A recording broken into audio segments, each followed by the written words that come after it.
ಹದಿಹರೆಯದ ವಿದ್ಯಾರ್ಥಿಗಳೇ, ದಯವಿಟ್ಟು ಗಮನಿಸಿ. ನಿಮ್ಮನ್ನ ಬಳಸಿಕೊಳ್ಳಲು ಯೋಚಿಸುವಂತ ಜನಗಳ ಜೊತೆ ನೀವು ಸೇರಬಾರ್ದು. ನಿಮ್ಮ ಒಂದು ಏನು ನಿಷ್ಠೆ ಅಥವಾ ನಿಮ್ಮ ಒಂದು ಕರ್ತವ್ಯ ಓದುವುದಾಗಿರುತ್ತೆ. ನೀವು ಓದುವುದನ್ನು ಬಿಟ್ಟು ಸ್ನೇಹ ಸಂಘ ಅಂತ ಹೇಳಿ ಹೋಗುವಂತ ಅಗತ್ಯ ನಿಮಗೆ ಖಂಡಿತ ಇಲ್ಲ. ವಿದ್ಯಾರ್ಥಿಯ ಜೀವನ ಇದೆಯಲ್ಲ, ಅದು ಶಿಸ್ತು ಮತ್ತು ಸಂಯಮದ ಒಂದು ನಾಣ್ಯದ ಎರಡು ಮುಖಗಳಂತೆ ನಿಮ್ಮ ಜೊತೆಗೆ ಇರಬೇಕು.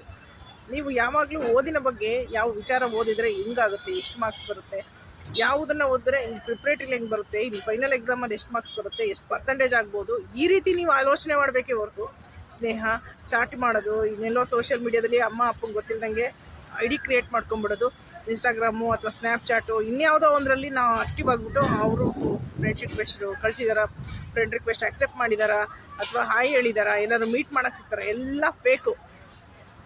90% ಎಲ್ಲ ಫೇಕ್ ಐ ಡಿ ಇಟ್ಕೊಂಡಿರ್ತಾರೆ. ಚಂದವಾಗಿರೋ ಫೋಟೋ ಹಾಕೊಂಡಿರ್ತಾರೆ, ಮೇಕಪ್ ಮಾಡ್ಕೊಂಡಿರ್ತಾರೆ.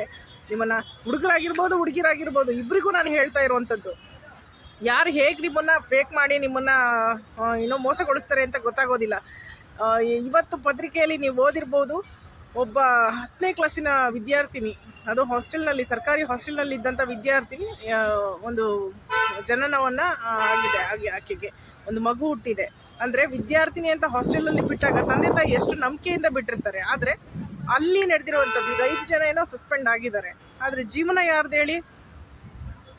18 ವರ್ಷದ ಕೆಳಗಿನ ಯಾವುದೇ ಹೆಣ್ಣು ಮಕ್ಕಳಿಗೆ ಮತ್ತು 21 ವರ್ಷದ ಕೆಳಗಿನ ಯಾವುದೇ ಗಂಡು ಮಗನಿಗೆ ಮದುವೆ ಮಾಡಬಾರ್ದು ಅಂತ ಏಕೆ ನಿಯಮ ಇದೆ ಅಂತಂದರೆ, ಅದು ಸುಮ್ಮನೆ ತಮಾಷೆಗಲ್ಲ.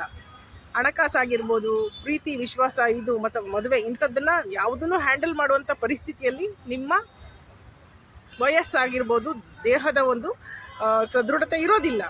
ಸೊ ನೀವು ಇದನ್ನೆಲ್ಲ ಮನಗಾಣಬೇಕು. ನನ್ನ ಕರ್ತವ್ಯವೇನು? ಓದೋದ್ರ ಕಡೆಗೆ ಅಷ್ಟೇ ನನ್ನ ನಿಷ್ಠೆ ಮತ್ತು ಕೈಂಕರ್ಯ ಇರಬೇಕು. ಏನಾದರೂ ಒಂದು ಒಳ್ಳೆಯ ಮಾರ್ಕ್ಸ್ ತೊಗೊಂಡು ನಾನು ಮುಂದೆ ಬರಬೇಕು ಅನ್ನೋದನ್ನಷ್ಟೇ ನೀವು ಆಲೋಚನೆ ಮಾಡಿ ಹೆಜ್ಜೆ ಇಡಬೇಕು.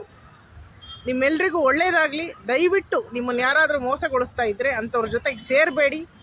ನಿಮ್ಮ ಮನಸ್ಸನ್ನು ಗಟ್ಟಿಯಾಗಿ ಏಕಾಗ್ರತೆಯಾಗಿ ಇಟ್ಕೊಂಡು ನೀವು ಸಾಧನೆಯನ್ನು ಮಾಡಿ ಅಂತ ನಾನು ಹೇಳಕ್ಕೆ ಇಷ್ಟಪಡ್ತೇನೆ. ನೋಡ್ತಾ ಇದ್ದೀರಲ್ವಾ, ಈಗ ಸಾಧನೆ ಮಾಡಿದ್ದಾರೆ, ಕ್ರಿಕೆಟಲ್ಲಿ ಸಾಧನೆ ಮಾಡಿದ್ದಾರೆ. ಹೆಣ್ಮಕ್ಳ ಕ್ರಿಕೆಟ್ ತಂಡನೇ ಆಗೋಗಿದೆ ಹಲವಾರು ದೇಶಗಳಲ್ಲಿ. ಅವರೆಲ್ಲ ಸಾಧನೆ ಮಾಡ್ತಾ ಇದ್ದಾರೆ. ಮತ್ತು ಹೆಣ್ಮಕ್ಳು ಮಂತ್ರಿಗಳಾಗಿದ್ದಾರೆ, ನಮ್ಮ ದೇಶವನ್ನು ಆಳಿದ್ದಾರೆ. ಮತ್ತು ಇತಿಹಾಸದಲ್ಲಿ ಎಷ್ಟು ಹೆಣ್ಣು ಮಕ್ಕಳನ್ನು ಇವತ್ತು ಸಹ ನೆನಪಿಸ್ಕೊಡ್ತೇವೆ ನಾವು. ಅವರೆಲ್ಲರೂ ಸಹ ತಮ್ಮ ಏನು ಚಿಕ್ಕ ಹದಿಹೃದಯದ ಸಮಯದಲ್ಲಿ ಶ್ರದ್ಧೆ ಮತ್ತು ಒಂದು ಶ್ರಮ ಹಾಕಿ ತಮ್ಮ ಕೆಲಸವನ್ನು ತಾವು ಮಾಡ್ಕೊಂಡು ಹೋದರು. ಇವತ್ತು ಯಾರೋ ರ್ಯಾಂಕ್ ಬರ್ತಾರೆ ಅಂತ, ಕಳೆದ ವರ್ಷ ತೀರ್ಥಹಳ್ಳಿಯ ಹುಡುಗಿ ರ್ಯಾಂಕ್ ಬಂದಿದ್ಲು SLCಲಿ. ಅಂದರೆ ಮೊದಲನೆಯ ಸ್ಥಾನವನ್ನು ತಗೊಂಡಿದ್ಲು. ಯಾರೇ ಆಗಲಿ, ನೀವು ಎಲ್ಲರೂ ಅಪ್ರಿಷಿಯೇಟ್ ಮಾಡ್ತೀರಾ, ಇಂಥ ಸಾಧನೆ ಮಾಡಿದ್ದಾರೆ, ಕ್ರಿಕೆಟ್, ಅಯ್ಯೋ ಅದು IPL ಹಾಗೆ ಹೀಗೆ. ಅದನ್ನೆಲ್ಲ ಸಾಧನೆ ಮಾಡೋರು ನಮ್ಮ ಹಾಗೆ ಸುಮ್ಮನೆ ಕುತ್ಕೊಂಡಿರ್ತಾರೆ ಅಂದ್ಕೊಂಡಿದ್ದೀರಾ? ಖಂಡಿತ ಇಲ್ಲ. ಹಗಲು ರಾತ್ರಿ ಒಂದು ಮಾಡಿ ಅವರು ಕೆಲಸ ಮಾಡ್ತಾರೆ.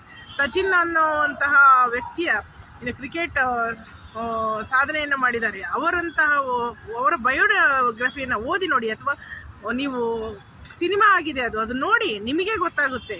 ಕುಂತವ್ರದ್ದು ಯಾರ್ದು ಸಾಧನೆ ಆಗಿಲ್ಲ. ಕಷ್ಟಪಟ್ಟು ದುಡ್ದವ್ರು. ಈಗೇನೋ ಜೀವನ ಅಂತಂದರೆ ಅದು ಚಹಾ ಕಪ್ಪು ಇಡ್ತೀವಲ್ಲ ಕುಡ್ದು, ಆ ಥರ ಅಲ್ಲ. ಅದು ಭತ್ತದ ಗದ್ದೆಯಲ್ಲಿ ಕೆಲಸ ಮಾಡಿ ಭತ್ತದ ಚೀಲವನ್ನು ತುಂಬಿಸ್ತೀವಲ್ಲ ಹಾಗೆ.